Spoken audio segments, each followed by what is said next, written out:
고린도서를 계속해서 보고 있는데 고린도전서 15장을 또 한참 보고 있습니다.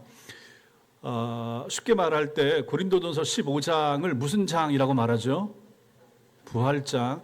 히브리서 11장은 무슨 장이라고 합니까? 믿음장. 그럼 고린도전서 13장은 사랑장. 그럼 시편 1편은요? 복된 장. 뭐 이러면 되겠죠? 우리는 지금까지 이 앞에서 기독교 복음의 핵심이 부활이라 하는 것을 보았습니다.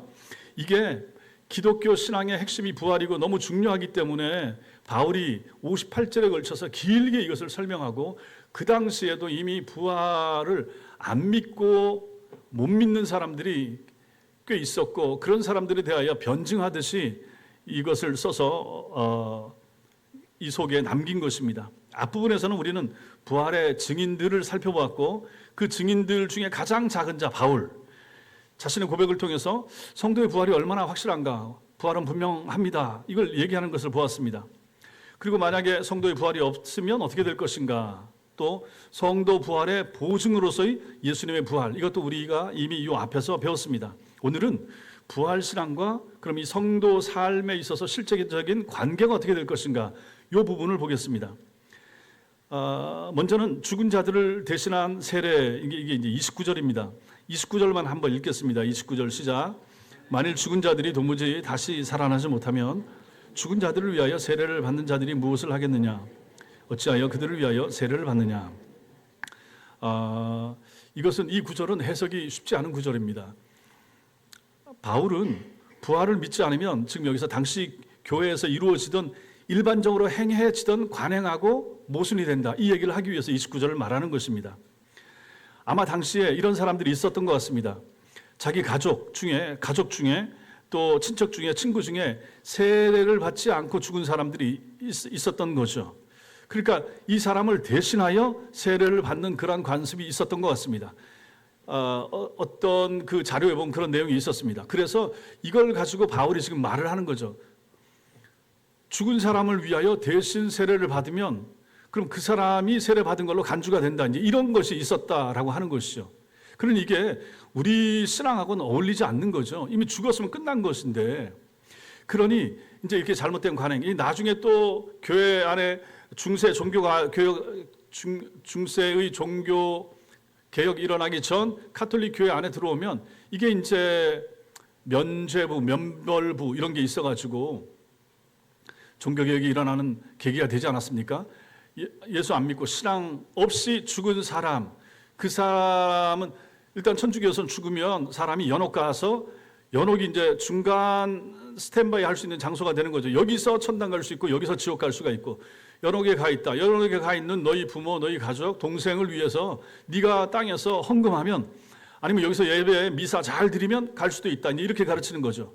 그러니 그런 사람들을 헌금을 하게 되는 것이고, 그 헌금한 것을 가지고 이제 교황이나 이런 사람들이 치부하고 그다음에 건물도 짓고 이렇게 했던 것입니다. 아마 이런 것처럼 그 당시에도 가족 가운데 이제 세례받지 못하고 죽은 사람을 대신하여 가족이 세례받게 하는 일이 있었던 것 같습니다. 바울이 이것을 인정하는 것은 아닙니다. 그럼에도 불구하고, 그럼 그 세례받는다고 하는 그 개념이 뭡니까? 뭔가 다른 세상, 다시 태어날 것, 다른 곳에서 살 것에 대한 생각이 있기 때문에 죽은 사람을 위하여 세례 받으면 먼저 죽은 부모님이나 누가 어디라 좋은 곳에 간다, 이런 생각이 있기 때문에 하는 거 아니겠습니까? 그래서 지금 바울이 그걸 그대로 인용해서 말을 하는 거죠. 이걸 인정한 건 아니지만 죽은 자의 부활이 만약 없다 그러면 죽은 자의 부활을 기대하면서 그들을 위해서 대신 세례 받는 게 뭐가 유익이 있겠느냐, 이게 이제 29절 말씀이 되는 것입니다. 죽은 자들, 어쨌든 저들의 잘못된 생각이지만 그걸 가지고 죽은 다음에 뭔가는 있다, 근데 모르기는 해도 이 사람들은 죽은 사람을 위해서 세례를 줬죠. 그거 말고 바울은 지금 여기서 참된 부활에 대해서 가르치려고 하면서 말하는 게 그런 거죠. 봐라, 죽은 다음에 분명히 다음 세상이 있다. 그러니까 다른 종교도 다 마찬가지예요. 극락이라든지 다 이슬람에서도 어디 간다고 하고, 다 종교들마다 다 뭔가 인생이 여기서 죽으면 끝난다라고 그렇게 생각하고 믿는 사람도 있지만, 그렇지 않게 생각하는 사람들도 항상 있긴 있단 말입니다. 바울이 지금 그걸 가지고 말하는 거죠. 그러니까 어쨌든 다음 생이나 이런 다시 또다시 살아간 어떤 삶이 있을 것을 생각하면서 죽은 사람들을 대신하여 세례받는 사람들이 있는데 그 사람들의 마음에 뭐가 있냐? 다음 생에 뭔가 있으니까 그거 하는 거 아니겠느냐. 그러면서 바울이 이 말을 하는 거죠. 그래서 그들을 위하여 세례받는 이런 사람들이 있는데 이 사람들 마음에도 뭔가가 있으니까 이렇게 하지 않겠는가, 이 얘기를 하는 것이 29절입니다. 30절, 여기서 바울은 나는 날마다 죽는다 이렇게 말하죠. 부활이 없다 그러면 지금 계속해서 여러분들이 아셔야 될 게 지금 부활이 있다라고 계속해서 끊임없이 바울이 말하고 있다는 거예요. 그래서 29절도 말하고 부활이 있으니까 어쨌든 부활이 있다 하는 걸 강조하기 위해서 잘못된 것이만 들어와서 가지고 와서 29절도 얘기하고 30절부터 34절도 다 마찬가지입니다. 30절, 부활이 없다면 왜 이런 위험을 무릅쓰겠는가 이렇게 말을 하고 있는 거죠. 우리가 언제나 위험을 무릅쓰리요. 고린도후서 말씀 찾아봐야 되는데 PPT 만들어놨죠. 띄워주십시오. 읽겠습니다. 시작. 그들이 그리스도 일꾼이냐 정신없는 말을 하거니와 나는 더욱 그러하도다. 내가 수고를 넘치도록 하고 옥에 갇히기도 더 많이 하고 매도 수없이 맞고 여러 번 죽을 뻔하니 유대인들에게 40에서 하나 감한 매를 5번 맞았으며 3번 태장으로 맞고 1번 돌로 맞고 3번 파선하고 1주야를 깊은 바다에서 지냈으며 여러 번 여행하면서 강의 위험과 강도의 위험과 동족의 위험과 이방인의 위험과 시내의 위험과 광야의 위험과 바다의 위험과 거짓 형제 중에 위험을 당하고 또 수고하며 애쓰고 여러 번 자지 못하고 줄이며 목마르고 여러 번 굶고 춥고 헐벗었노라. 누가 이렇게 했단 말입니까? 바울이요. 바울이 자기가 이렇게 고생한 것에 대해서 쭉 말을 합니다. 말을 하면서 결국 여기서 하고자 하는 말이 뭡니까? 부활이 없다면 내가 왜 이 생고생을 했겠느냐, 이거의 핵심이에요. 부활이 있고 부활을 난 믿으니까 저런 고생, 저 숱한 고생, 옥에 갇히고 수고 많이 하고 매도 맞고 죽을 뻔했고 강도, 동족, 이방인, 시내, 광야, 바다, 거짓 형제 이런 모든 어려움을 지나면서도 내가 참아낼 수 있었던 것은 무엇 때문이라고요? 부활이 있으니까, 부활 때문에 이 얘기를 하고 있는 것입니다.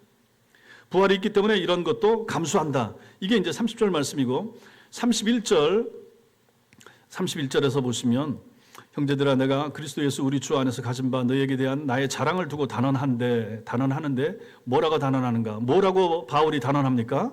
나는 날마다 죽노라. 나는 날마다 죽노라. 우리말 성경에서는 31절 끝에 나는 날마다 죽노라 있지만 헬라어 성경에 이게 맨 앞에가 있습니다. 항상 맨 앞에 있다는 것은 강조하는 것입니다. 나는 날마다 죽는다. 나는 날마다 죽노라. I die every day 이렇게 합니다. 공동번역 성경에서는 나는 날마다 죽음의 위협을 당하고 있습니다. 이렇게 번역하고 있는 거죠. 바울은 날마다 자신을 죽음에 넘겨주는 것 같은 그런 삶을 살았습니다. 우리가 좀 전에 읽었던 그 성경 구절 말씀처럼 고린도후서. 왜 그렇습니까? 부활이 있기 때문에 그렇다. 부활이 있기 때문에 바울은 그러한 고생, 그러한 어려움, 그러한 힘든 경우 다 있어서도 참고 참았다. 왜? 부활이 있으니까. 그는 스스로 날마다 그리스도를 위해서 목숨을 내걸고 일을 하고 있었다 하는 것이죠. 목숨을 걸고 복음 전하고 죽을 거 각오하고 복음 전하고 선교여행 가고 교회를 세우고 이 일을 했다. 왜? 부활이 있기 때문에. 바울은 예수 그리스도를 위하여 온갖 위험 속에서 살았지만 그 마음속에 부활에 대한 소망이 있었기 때문에 이러한 삶을 피하지 않았다. 이것을 강조하고 말을 하고 있는 것입니다. 그럼 이게 바울만 그렇겠습니까? 성경에 나오는 모든 사람들이 다 마찬가지입니다. 그럼 그 이후에 교회 역사에서 믿음 가지고 살았던 참 믿음의 사람들 어떻습니까? 그들도 마찬가지죠. 이런 것처럼 우리는 어떻습니까? 우리도 마찬가지죠. 우리도 부활이 있으니까 부활의 소망 가운데 사는 거죠. 다음 삶에 대한 그러한 믿음과 확신 가운데 우리가 사는 거죠. 부활한다. 하나님 나라 들어가고 영생체 부활체를 가지고 주님이 부활하신 몸과 방불한 똑같은 몸을 가지고 하나님 나라에 가서 살게 될 것이다. 언제? 이 세상을 내가 떠난 다음에. 그러니까 우리가 기독교인들이 장례를 치르면서도 어떤 경우에는 천국 환송 예배 이렇게 붙이는 이유가 무엇입니까? 천국으로 환송해서 보낸다라고 하는 거죠. 그러면 거기 가서 그분은 살게 될 것이고 나도 죽을 텐데 죽고 나서 거기 갈 것이고 이러한 믿음, 이게 바로 부활신앙이 있을 때 이게 가능해진다 하는 것이죠. 그래서 신자들은 죽음에 대하여 우리도 걱정하기도 하고 고생스럽게 생각하기도 하고 안 왔으면 하고 생각하기도 하지만 그럼에도 불구하고 우리는 불신자다고 다르다고 하는 것이죠. 부활이 있고 하나님 나라가 있고 거기 살게 될 것에 대한 확신과 믿음이 있으면 우리는 이것을 잘 이겨낼 수가 있다라고 하는 것이죠. 바울이 바로 그 부분을 여기서 강조하고 있습니다. 나는 날마다 죽노라. 여러분과 제가 복음 때문에, 믿음 때문에, 부활신앙이 있기 때문에 내가 날마다 죽는 그러한 영역이 있을 수 있습니다. 가정에서도 마찬가지고 안 믿는 불신 가족들 가운데서도 내가 참고 인내하는 거, 또 명절이 돌아왔을 때 제사상에 참여하지 않으면서도 그래서 내가 그 시간엔 다른 가족들로부터 멸시당하고 조롱당하고 죽는 것 같은 경험을 하잖아요. 이게 다 우리가 믿음이 있기 때문에, 부활신앙이 있기 때문에 하는 것이 아닌가 하는 것이죠. 주일날 교회 나오는 것도 마찬가지고 하나님의 교회를 섬기는 것도 마찬가지고, 여러분과 저에게 있어서 부활신앙이 있기 때문에 이런 것을 다 참아내면서 이 더운 여름날에 신앙생활 잘합시다, 예수 잘 믿읍시다, 서로 격려하면서 구역 식구들과 함께 하나님의 교회로 가고 모이고 찬양 연습하고 하는 이유가 여기에 있다 하는 것이죠. 무엇 때문에? 부활이 있기 때문에. 세 번째로 우리가 오늘 말씀에서 볼 수 있는 것은 오늘 먹고 마시자 이렇게 말하는 사람도 있다 하는 것입니다. 이게 32절이죠. 32절 읽겠습니다. 시작. 내가 사람의 방법으로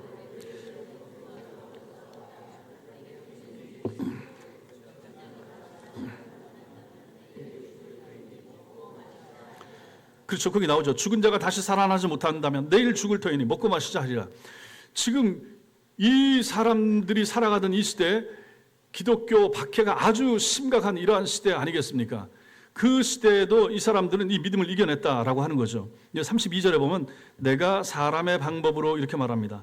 여기 사람의 방법으로, 이거는 인간적인 이유로, 인간적인 생각으로, 인간적인 관점으로 그런 뜻입니다. 바울은 구체적인 예를 들어서 이제 위험한 상황을 여기서 말을 하고 있는 것이죠. 맹수와 더불어 싸웠다라고 하는 것은 자기가 직접 우리에 들어가서 신앙 때문에 싸우거나 바울에게 있어서 그런 적은 없었습니다. 다른 사람들은 그런 경우도 있고 그렇게 죽기도 했고, 근데 그런 것처럼 그 주변에 그 당시에 신앙생활하고 믿음을 가지고 있었던 사람들이 그렇게 많이 경험했던 것처럼 그렇게 하는 것에 대해서 지금 말을 하는 것이죠. 내가 인간적인 관점으로 에베소에서 맹수와 더불어 싸웠다면 그게 무슨 유익이 있겠느냐? 죽은 자가 다시 살아나지 못한다면 그게 무슨 유익이 있겠느냐? 그렇게 되는 거죠. 자기가 지금 맹수와 싸우지는 않았지만 맹수 같은 사람들, 맹수 같은 불신자들, 맹수처럼 바울을 못 살게 구는 사람들 속에서도 이 믿음을 지키고 자기가 복음을 전하면서 1차, 2차, 3차, 3번에 걸쳐서, 4번에 걸쳐서 선교여행 하면서 교회를 세운 이유는 무엇인가? 부활이 있기 때문에, 내가 부활을 믿기 때문에, 그 부활을 내가 복음을 전했던 사람들이 믿어야 되기 때문에 나는 그것을 이겨내면서 전하고 있습니다. 이 말을 하고 있는 거죠. 그렇게 고생스러워도 마찬가지인 거죠. 그렇지 않겠습니까? 여러분과 제가 마찬가지죠. 특히 교회를 지킨 사람들, 특히 우리 38년 된 우리 교회를 지금까지, 초창기부터 지금까지 지켜오신 분들, 중간에 떠난 사람들이 있음에도 불구하고 교회를 지금까지 사랑하면서 지켜오고 힘들고 어려운 중에도 눈물 가운데 목사님과 함께 교회를 지켜오신 분들, 왜 지키신 것입니까? 왜 지금까지 참아오신 것입니까? 결국은 이 부활신앙 때문 아니겠습니까? 부활이 있으니까, 하나님이 날 여기 있으라고 하니까 그 믿음 가지고 지금까지 지내오신 거 아니겠습니까? 교회 일하다가 힘들고 어렵고 참 죽는 것 같은 그러한 고통이 마음속에 느껴질 수도 있죠. 중직자들은 또 그렇지 않겠습니까? 하나님의 교회를 섬기다 보면. 그럼에도 불구하고 그것을 지켜내고 내 자리를 지킬 수 있었던 것, 그것은 바로 부활신앙이 있으니까 지켜내는 거죠. 바울이 그렇게 했던 것처럼 우리 모든 신자들도, 우린 오늘날도 그런 믿음을 가지고 산다라고 하는 것입니다. 그 32절에 보면 그렇지 못한 사람들이 있죠. 누굽니까? 죽은 자가 다시 살아나지 못한다면, 만약에 이런 부활이 없으면 어떻게 될 것인가? 내일 죽을 테이니 먹고 마시자 하리라. 그냥 한 세상 사는 거죠. 지금 눈에 보이는 거 그냥 원하는 대로 하면서 살지 않겠는가? 그렇지 않겠습니까?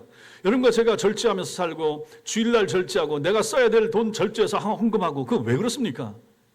바로 이런 이유 때문 아니겠습니까? 믿음 때문에, 부활 신앙 때문에. 근데 만약 그렇지 못하다 그러면 그냥 내가 하고 싶은 거 다 하면서 살겠죠. 이 세상 사람들은 그들의 전 인생을 오늘 먹고 마시자 이런 방식으로 산다라고 하는 것이죠. 만약에 모든 인생이 죽음으로 만약 끝난다, 그렇다면 이 세상에서 무엇을 위해서 절제하고 죄와 싸우고 그렇게 살겠습니까? 우리 신자들을 보면 그렇지 않겠습니까?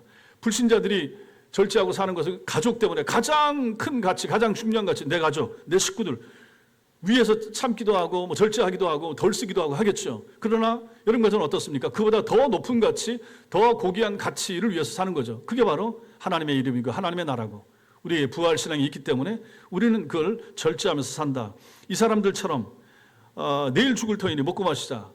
그냥 뭐 인생 뭐 있어 하면서 먹고 마시고 여행 가고 놀고 즐기면서 사는 사람들이 얼마나 많은가. 그러나 신자들은 참 신자들은 그렇게 살지 않는다. 왜? 부활 신앙을 가지고 살기 때문에 그렇다라고 하는 것입니다. 그런 믿음이라고 하는 것이 얼마나 중요한가. 믿음이 있으니까 신앙 안에 있는 사람들의 가정이 그래도 온전하잖아요. 불신자들 가정보다 깨어지는 확률이 얼마나 적은가. 왜 그렇습니까? 하나님이 나를 보신다. 하나님이 심판하신다. 하나님이 다 갚으신다. 그런 신앙과 그런 믿음이 있으니까 내가 가정을 지켜야지. 어떤 유혹, 미혹 이런 데도 잘 흔들리지 않고 가정을 지킬 가치를 내 마음속에 성경 가운데서 가지고 있는 사람들, 그러니 그 가정을 지켜 나가지 않겠습니까? 우리 아이들도 마찬가지고 곁길로 다른 길로 어떤 유혹하는 친구들에 넘어갈 수 있는 그런 여지가 있었어도 내가 배웠던 주일학교 선생님의 가르침에 의하면 아니면 교회에서 들었던 말씀에 의하면 이게 옳지 못하다라고 하는 그러한 기준, 그런 가치관을 우리 마음속에 가지고 있으니까 청년들이 그나마 덜 나빠지고 세상으로 가지 아니하고 교회 가운데 있고 믿음 가운데 있고 이렇게 하게 되지 않는가 하는 것이죠. 이게 얼마나 감사한 일입니까? 이사야 22장 13절 한번 이사야 22장 13절 같이 읽겠습니다. 시작. 너희가 기뻐하며 즐거워하며 소를 죽이고 양을 잡아 고기를 먹고 포도주를 마시면서 내일 죽으리니 먹고 마시자 하는도다. 예, 그 당시에도 이런 사람들이 있었다 하는 것이죠. 이사야 시대에도 벌써 있었던 거죠. 주님 오시기 700년 전에도 벌써 이사야가 저런 얘기를 그러니까 저 사람들은 누굽니까? 불신자들이고 저 사람들은 누굽니까? 천국식에는 신앙이 없는 사람들이고 저 사람들은 누굽니까? 부활 신앙이 없는 사람들은 저 당시에도 저렇게 살고 있었던 것이죠. 소고기, 양고기, 저기 고기 먹고 뭐 닭고기, 오리고기 다 저기에 포함되는 거죠. 포도주, 이 세상에서 쾌락을 누릴 수 있는 거 마시면서 항상 그러니까 이게 고대나 현대나 보면 꼭 즐기려면 뭐가 있어야 되는가? 고기와 술은 있어야 되더라. 2700년 전에도 저랬고 뭐 오늘날이라고 뭐 크게 달라집니까? 사람 사는 거 똑같죠. 그러니까 저게 이제 들어가서 저렇게 이제 먹고 마시고 연락하면서 내일 죽으리를 먹고 마시자. 내일이 없다. 저 사람들은 뭡니까? 부활 신앙이 없는 거죠. 믿음이 없으니까 저렇게 산다. 저기에 대한 하나님의 평가 14절. 14절 없습니까? 그럼 찾아야지. 이사야 22장 한번 찾아보겠습니다.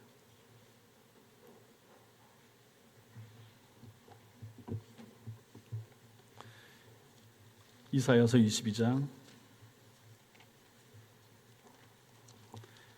14절 13절은 우리가 읽었고 14절 13절에 대한 해설입니다. 읽겠습니다. 시작. 만군의 여호와께서 친히 내 귀에 들려 이르시되 진실로 이 죄악은 너희가 죽기까지 용서하지 못하리라 하셨느니라. 주 만군의 여호와의 말씀이니라. 아멘. 앞에 13절처럼 저렇게 먹고 싶은 대로 먹고 놀고 싶은 대로 놀고 부활신앙 없이 하나님에 대한 믿음 없이 내일 죽으리를 먹고 마시자 하는 이 죄악을 내가 용서하지 못하겠노라. 하나님 이렇게 말씀하신다라고 하는 것입니다. 그러니 저런 삶은 살아서는 안 된다 하는 것을 우리가 여기서 알 수가 있는 거죠. 부활이 없다면 이런 죄 짓는 삶을 살지 무엇 때문에 죄를 벗어버리는 삶을 살겠는가 하는 것이죠. 부활이 있기 때문에 이런 죄악의 삶의 방식을 따르지 않고 죄와도 치열하게 싸우는 거 아니겠습니까? 부활이 있으니까 예수를 위해서 여러분과 제가 오늘 모든 고난을 다 감수하고 또 죄악의 길로 가려고 하지 않고 그 유혹을 벗어버리고 또 인생을 낭비 안 하면서 사는 삶을 가지 않으려고 애쓰는 것, 그게 바로 부활이 있기 때문에 그렇다라고 하는 것이죠. 그러니 지금 밖에 있는 불신자들, 하나님 없이 살아가는 사람들은 다 이렇게 먹고 마시고 즐기면서 쾌락과 희락 가운데 살라고 하지 않겠습니까? 그래서 많이 모아서 더 즐겁게 전에도 말씀드렸지만 미국에서는 뭐 돈 벌어서 한 3분의 1 정도는 세금으로 내고 3분의 1 정도는 여름에 휴가 가기 위해서 1년 열심히 벌어서 그렇게 놀고 먹고 마시고 쓰고 3분의 1은 뭐 렌트비라든지 뭐 보험이라든지 이런 걸 쓰고 뭐 그렇게 사는 거죠. 그러니 이런 삶 하나님이 없으면 웬만하면 다들 이렇게 살지 않겠는가 하는 것이죠. 그런데 여러분과 저는 신앙이 있고 믿음이 있고 특히 오늘 이 고린도전서 15장에서 강조하고 있는 것처럼 부활 신앙이 있기 때문에 우리는 결코 그렇게 살 수 없는 사람들이라 하는 것을 오늘 말씀에서 가르쳐 주고 있는 것입니다. 오늘 다시 고린도전서 15장 33절 마지막으로 여기서 보는 것은 의를 행하고 죄를 치지 말라 이렇게 말합니다. 34절 같이 읽겠습니다. 33절 34절 읽겠습니다. 시작. 속지 말라.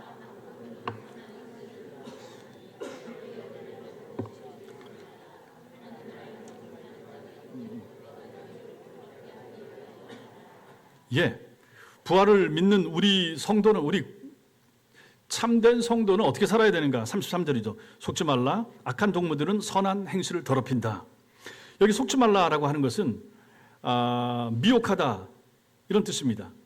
그래서 마태복음이나 베드로전서에 보면 이 단어가 길을 잃다 이렇게 번역이 되고 있고 히브리서 11장에 보면 여기 유리하다 이런 뜻으로 쓰이고 있습니다. 결국 악한 동무들 때문에 길 잃지 말라. 네가 가야 되는 길을 가야 되는데 악한 친구가 유혹한다고 해서 흔들려서 그 길에서 벗어나서 곁길로 다른 길로 가는 거 이거 하지 마라. 이게 속지 말라 그런 뜻입니다.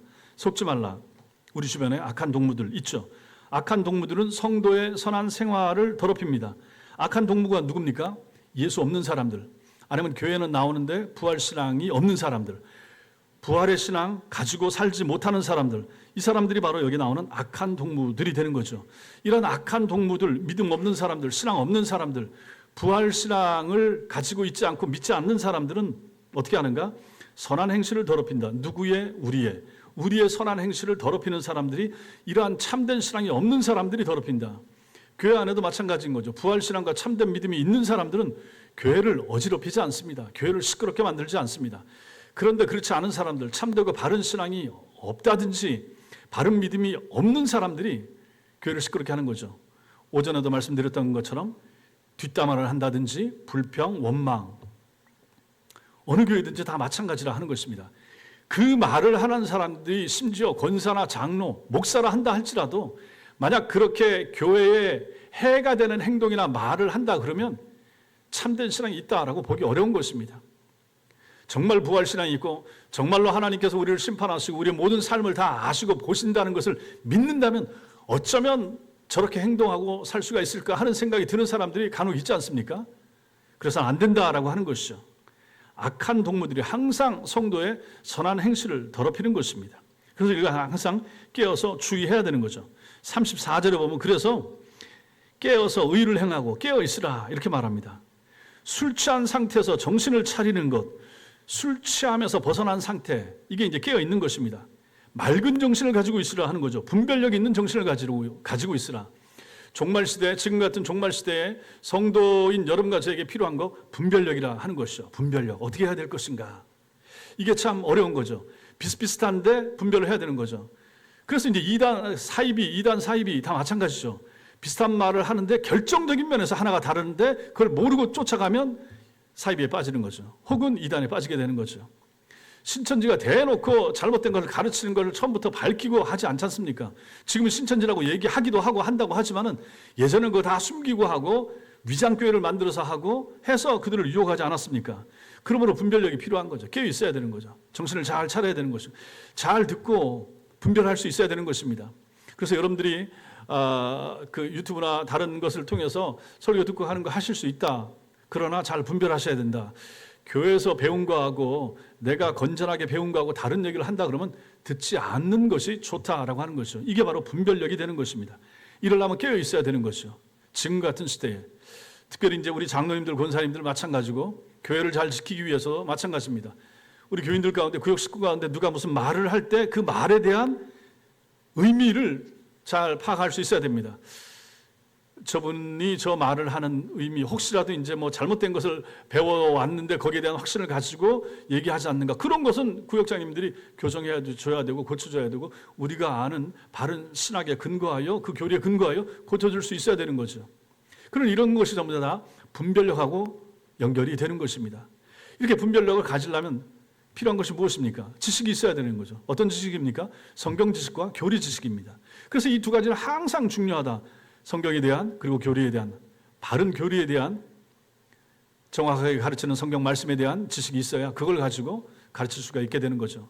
그래서 늘 제가 아쉽게 생각하는 것이 우리 구역장님들을 올 한 해 동안 지나오면서 교육을 제대로 못했다 하는 것이 늘 마음에 걸립니다. 시간에 다 똑같은데 다른 교회들 다 하는데 왜 우리 교회만 시간이 없다고 말하겠는가, 저 자신한테 얘기하는 거죠. 이러면 안 되는 거죠. 소그룹이 너무 중요한데 다 모여서 예배드리고, 그다음에 소그룹, 우리 구역 식구, 구역도 구역장 이름을 가지고 하고 하는데, 그러면 그 구역장들을 잘 교육시키고 훈련시켜야 되는데 이걸 잘 못한 거죠. 이 부분은 제가 참 반성을 해야 되고, 구역장님들을 모아서 정 안 되면 줌으로라도 교육을 더 열심히 했었어야 되는데 실제로 올해는 그렇게 많이 못했던 거죠. 구역장님들을 잘 가르치면 잘 배운 구역장님이 결국은 구역원 관리를 잘 하시게 될 것이고, 처음 신앙생활을 하거나 했던 그런 구역 식구들이 구역장님의 가르침과 지도에 따라서 아니면 설교 들은 것에 대한 나눔을 통하여 영감을 얻어야 될 부분이 무엇인가, 어떻게 봐야 되는가, 그런 것들도 구역장을 통해서 잘 교육받을 수 있을 텐데 그 부분을 제가 잘 못했다라고 하는 것입니다. 그래서 어느 교회든지 소그룹 리더들 교육에 신경을 많이 쓰는 거죠. 그리고 교사 교육, 이게 항상 중요한 것이죠. 이게 바로 분별력하고 관계되어 있기 때문에 그런 것입니다. 그러므로 깨어 있어야 되고, 우리 장로님들이 깨어 계셔야 되고, 그래서 앞으로 우리 교회도 마찬가지인 것이죠. 저도 그래서 이 부분에 대해서 이걸 어떻게 분별할 것인가, 어디 세미나 가고 뭐 듣고 어느 책 사보고 어디서 누가 뭐 했다고 하고 유튜브에 좋은 강의나 이런 거 올라오죠. 듣고 나서 이걸 이제 분별을 해야 되는 거죠. 내가 받아들여야 될 거, 우리 교회에 적용할 수 있는 거, 적용 못하는 거, 이 부분이 쉽지가 않은 거예요. 어디까지 해야 되는지. 지금 시대에는 옛날과 달라서 저희 학생 때 이럴 때만 해도 몇 년 지나도 크게 바뀌는 게 없어. 세상도 마찬가지고 무슨 사회도 마찬가지고. 근데 지금 시대에는 1년이 다르잖아요. 메타버스 나왔다가 그 들어가고 AI 나오고 AI 나와서 뭐 하고 하는데 기가 막힙니다. 이렇게 보면 유튜브 동영상을 가지고 받아 적어줘서 요약해줘서 보여주는 그것도 있더라고. 그래가지고 유튜브 긴 거 1시간, 2시간짜리 길잖아요. 이거 언제 다 봐? 이런 걸 가지고 어제 하나 또 해봤어요. 다글로라고 하는 것을 딱 집어넣어서 했더니 이 앱이 여기 이 사람이 말했던 걸 다 글로 바꿔주는 거예요. 그래가지고 글로 만들어서 대지 소지 나눠주고 그걸 읽으라는 거야. 그래, 와, 세상이 이렇게 좋아지고 있는 세상, 이렇게 빨리빨리 변하는 세상인 거죠. 그래서 지금은 뭐가 없어서 공부 못해요, 이렇게 말할 수 없는 시대입니다. 웬만한 거 다 영상 장비나 이런 걸 통해서 배울 수 있는 이렇게 되는 시대이죠. 이러한 시대에 이제 여러분도 마찬가지고 저도 마찬가지고 다른 교회 실황 예배 여러분 혹시 보십니까? 저는 자주 보죠. 다른 교회는 예배를 실황을 처음부터 마칠 때까지 어떻게 하는가, 이제 그런 것도 보고, 이번에 갔던 목포 사랑의 교회는 그건 목사님들한테도 그런 거예요. 예배 2시간씩 드리라는 거예요. 2시간 예배 도전하십시오 하면서 거기 앉아있는 목사님은 다 기겁을 하는 거죠. 그랬다가 우리 다 쫓겨납니다 이러면서. 근데 그 교회는 했고 하고 있고 또 잘하고 있고, 찬양만 한 40, 50분 하고 다른 순서들도 길고 1시간 50분씩 이렇게 드리는 거죠. 그래야 살립니다라고 하시니 참 답답하긴 한데, 그렇다고 그걸 다 일일이 다 도입할 수는 없는 거잖아요. 그러면서 또 바르게 하고 청년들 살리기 위해서 하고 하는 거. 그래서 여기에 대해서 이걸 어디까지 생각해야 될 것인가. 세미나를 갔는데 목사 가정 한 300쌍을 앉혀놓고 300교회 목사님들 앉혀놓고 찬양을 한 20분씩 30분씩 하는데 제가 아는 게 10%, 15%밖에 안 되더라니까. 전부 다 요즘 CCM을 가지고 틀어주면서. 왜 그러느냐? 목사들의 생각을 깨라는 거지. 그 찬양도 다 일어나서 하는 거야. 앉아서 그냥 느긋하게 앉아서 다 50대, 60대 목사님, 사모님 모아놓고 그렇게 하더라고요. 이렇게 하고자 하는 그 의도를 이제 그렇게 보는 거죠. 세상이 이렇게 변한다. 청년들이 이렇게 변한다. 다른 교회들이 다 이렇게 한다. 한국의 큰 교회들, 되는 교회들, 모이는 교회들, 부산의 수영로 교회, 무슨 교회, 그 교회들 다 예배 실황 보면 언제 우리가 예배 앞에 나와가지고 찬양팀이 해서 언제 여기 음향 장비 다 가지고 이거 하면서 예배 전에 20분씩 30분씩 이거 찬양하고 언제 했었습니까? 실제로 그렇지 않았잖아요. 합병하기 전에 천성교회 그렇게 했었습니까? 그때도 이미 섰었어요? 앞서가신 교회셨네요. 우리는 서창동에 있을 때 뭐 했습니까? 음악 틀어놓고 정시 11시 딱 되면 제가 서서 종 땡 치면서 이제 시작했잖아요. 전통적인 예배 스타일로. 여기 와서도 몇 번 그렇게 계속 했을걸요. 그렇게 하다가 이제 코로나 좀 풀리고 하면서 이렇게 변했죠. 그러니 어디까지 따라가야 될 것인가? 옛날 건 다 구닥다리고 따라가면 안 될 것인가? 새로운 것만 좋은 것인가? 이 새로운 것은 매년 바뀌거든요. 교회들마다 매년 개발하고 찾아내고, 또 서울에 있는, 강남에 있는 큰 교회들은 미국에서 그런 문화를 수입해 아예 그 자체를, 그 문화나 그 배경 이런 걸 가지고 다 수입해 가지고 와가지고 예배당, 여러분 한번 생각해 보십시오. 옛날 예배당 의자 강대상 생각해 보십시오. 원목으로 된 거 큰 거 있고 뒤에 목사님들 자리 3개나 6개나 쭉 놔두고 그렇게 있던 거 지금 다 없어졌잖아요. 여기도 싹 없애고 저거 2개 이제 겨우 남은 것이고, 지금 이것도 이제 없애고 결국 크리스탈 작은 거 요거 놓고 하는 그런 시대로 되고 있지 않습니까? 목사님들도 이제 마이크 이런 거 잘 안 쓰고 손에 들고 한다든지 인이어 뭐 이런 거 해가지고 이제 하는 그런 시대, 이렇게 변하잖아요. 여기서 이제 분별력이 필요하고, 어디까지 우리가 도입할 것인가, 어디에서 멈춰야 될 것인가. 이걸 이제 저 혼자만 할 수 있는 부분도 아닌 것이고, 장로님들하고 같이 고민하면서 교회가 변화되어서 또 젊은이들이 머물고 함께하고 있을 수 있고 좋아할 수 있는 교회를 만들어줘야 되는데, 젊은이들이 함께하고 좋아할 수 있는 교회는 우리 어른들 관점하고 다르단 말이죠. 너희가 우리 따라와야 돼 이렇게 할 수는 없잖아요. 우리도 좀 양보하고 저들도 좀 양보하고 하면서 점점 변해가야 되는데, 이 지점을 어디로 잡을 것인가 어렵지 않습니까? 이게 바로 우리의 분별력이 필요한 지점이 되는 것이죠. 그래서 이제 이런 걸 자꾸 도입하려고 하고 뭐 하려고 하면 목사가 변했어라고 한다든지 왜 세상적으로 가는가, 이제 이런 소리들이 충분히 들릴 수가 있잖아요. 그래서 이게 이제 지도자들 당회의 고민이 여기 있는 거죠. 어느 지점까지 본질을 놓치지 않으면서 비본질적인 부분을 어디까지 도입해도 될 것인가, 여기에 대한 기준, 선을 가르는 거, 이게 참 어려운데 필요한 부분이 된다라고 하는 것입니다.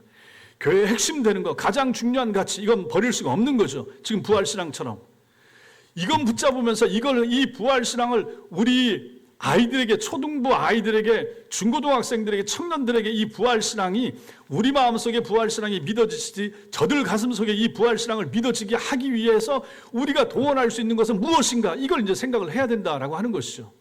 저들은 뮤지컬 좋아할 수 있고, 작년에도 한번 했잖아요.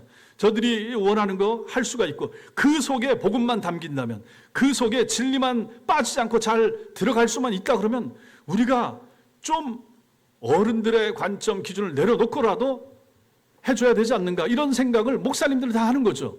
왜냐하면 세상이 이렇게 가고 있고, 거슬러 가는 교회들은 보니까 쇠퇴하고 문 닫고 사람들이 안 모이고 있거든요, 현실이. 그래서 이 지점이 어려운데 필요한 거 껴있는 것이라. 34절, 깨어서 의를 행하고 죄를 짓지 말라. 하나님을 알지 못하는 자가 있기로. 여기 고린도 교회 안에 하나님을 알지 못하는 자가 누구겠습니까? 부활신앙이 약한 사람들, 부활신앙이 없는 사람을 말하는 거죠. 이런 사람들이 있기로 내가 너희를 부끄럽게 하기 위하여 말한다. 그래서는 안 된다. 부활신앙 가지고, 참신앙, 참 믿음 가지고 믿음 생활을 해야 되고, 그렇게 하기 위해서는 악한 동무들이 하는 그런 것들에 속지 말아야 되고, 정신을 바짝 차리고 깨어서 의를 행하고 죄를 짓지 않아야 된다. 죄 지면 안 된다. 죄 짓지 않기 위해서 애를 써야 된다. 성결한 성도의 삶, 그것이 바로 부활과 연결되는 삶이라고 하는 것을 바울이 여기서 강력하게 전파하고 있는 것입니다. 여러분과 저도 마찬가지입니다. 여러분들의 믿음 생활, 저의 믿음 생활, 우리 교회의 앞으로의 믿음 생활 마찬가지입니다. 가장 중요한 거, 성경에 나오는 이런 내용들, 이런 부활신앙, 이것을 우리 아이들에게 어떻게 효과적으로 이 시대의 도구, 장비, 장치를 통하여 그 아이들 속에 집어넣을 것인가, 이게 고민이 되는 거죠. 주일학교 아이들을 가르치는데 말로만 할 것인가, 지금 같은 시대. 그래도 우리도 큰 TV하고 도입해가지고, 우리 목사님도 그렇고 우리 권사님도 그렇고, 그 도입해서 아이들한테 어쨌든 설명하고 그림으로 카툰 뭐 이런 걸로도 하지 않습니까? 필요한 것이죠. 가장 중요한 핵심 진리를 가장 잘 전할 수 있는 방법을 찾는 것, 이게 바로 지혜에 속한 부분이 아니겠습니까? 이런 걸 위하여 우리는 깨어서 기도해야 될 것이고, 이번 주에 있을 우리 청년 수련회도 마찬가지입니다. 남의 이야기가 아니라 우리 교회 다음 세대 이야기해야 됩니다. 이번에 모일 아이들 한 15명 정도 청년 대학부 모일 텐데, 여러분들이 어디에 계시든지 있는 자리에서 기도하셔야 됩니다. 후원하는 것도 물질하는 것도 감사하지만 기도하셔서 우리 청년들이 바르게 여기서 자라날 수 있도록 진리 가운데 자라나도록 우리 교회 청년대학부는 전부 다 부활신앙으로 잘 무장된 하나님의 사람들이 될 수 있도록 결국은 하나님이 은혜를 주시고 하나님이 역사하셔야 되지 않겠습니까? 이 땅에서 사람도 우리도 방법을 찾겠죠. 쓰겠죠. 이것저것 다 하겠죠. 그럼에도 불구하고 결정적인 것은 하나님이 은혜를 주셔야 됩니다. 사람들이 하는 것이 다 옳은 것도 아니고 사람들이 교회 안에 도입하는 것이 다 잘못된 것도 또 아니고 그것들을 통하여 결국은 하나님께서 하나님의 사람들을 또 양육하실 것이고 키워나가실 것입니다. 그러므로 우리는 오전 예배에서 보았던 것처럼 하나님의 은혜를 사모해야 됩니다. 하나님이 은혜 주셔서 우리 딸들, 우리 아들들 바르게 키워주시기를 하나님께서 은혜 주셔서 우리 교회 청년들에게 바른 분별력 주시고 악한 동무들과 어울리지 아니하고 이 세상에서 깨끗하고 성결하고 정결한 하나님의 사람으로 자라갈 수 있게 되기를 우리가 끊임없이 기도하고 또 그들을 위해서 후원해 줘야 될 것입니다. 이렇게 여러분과 제가 섬기는 우리 교회가 마지막 때에 이 지역에서 여기 은행동 지역에 하나님이 심어주시고 보내주시고 했으니 여기서 우리가 해야 될 거, 우리가 등대로서 빛을 발해야 되고 소금의 역할을 감당해야 될 거 잘 찾아서 그 역할을 잘 감당할 수 있는 우리 교회가 되도록 하나님이 은혜를 주옵소서. 끊임없이 기도하면서 교회를 섬기고 사랑하는 그런 성도들 다 되시기를 주님의 이름으로 축원합니다. 우리 찬양하고 우리 같이 기도하겠습니다.